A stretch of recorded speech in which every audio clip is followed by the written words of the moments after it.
ಓಂ ಶಾಂತಿ. ನಾನು ಆತ್ಮ ಮಹಾಗೌರಿ.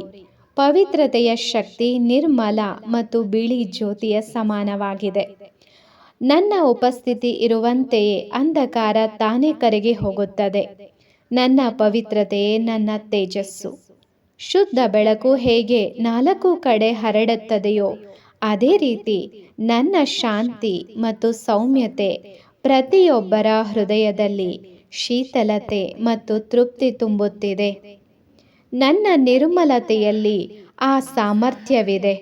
ಅದು ಪ್ರತಿಯೊಂದು ಅಶಾಂತಿ, ಒತ್ತಡ ಮತ್ತು ಅಶುದ್ಧ ವಿಚಾರವನ್ನು ನಿವಾರಿಸುತ್ತಿದೆ. ಯಾರು ಆತ್ಮಗಳು ನನ್ನ ಜ್ಯೋತಿಯನ್ನು ಸ್ಮರಿಸುತ್ತಾರೆ ಅವರ ಭಯ ಮತ್ತು ವಿಕಾರಗಳು ದೂರವಾಗುತ್ತಾ ಇದೆ. ನನ್ನ ಶಾಂತಿಯಲ್ಲಿ ಸ್ಥಿರತೆ ಇದೆ. ನನ್ನ ಸೌಮ್ಯತೆಯಲ್ಲಿ ಅಪಾರ ಶಕ್ತಿ ಇದೆ. ಪ್ರತಿಯೊಂದು ಹೆಜ್ಜೆ, ಪ್ರತಿಯೊಂದು ದೃಷ್ಟಿ ಪವಿತ್ರತೆಯ ಬೆಳಕನ್ನು ಚೆಲ್ಲುತ್ತದೆ. ಈಗ ನಿಮ್ಮ ಆತ್ಮದಲ್ಲಿಯೂ ಮಹಾಗೌರಿಯ ಸಂಕಲ್ಪವನ್ನು ಜಾಗೃತಗೊಳಿಸಿ. ನಿರ್ಮಲರಾಗಿ ಶಾಂತಿಯ ಮೂಲವಾಗಿರಿ ಮತ್ತು ನಿಮ್ಮೊಳಗಿನ ಪ್ರತಿಯೊಂದು ಅಂಧಕಾರವನ್ನು ನಿವಾರಿಸಿ. ನಾನು ಆತ್ಮ ಮಹಾಗೌರಿ, ನಿರ್ಮಲತೆ, ಶಾಂತಿ ಮತ್ತು ಪವಿತ್ರತೆಯ ಸ್ವರೂಪ.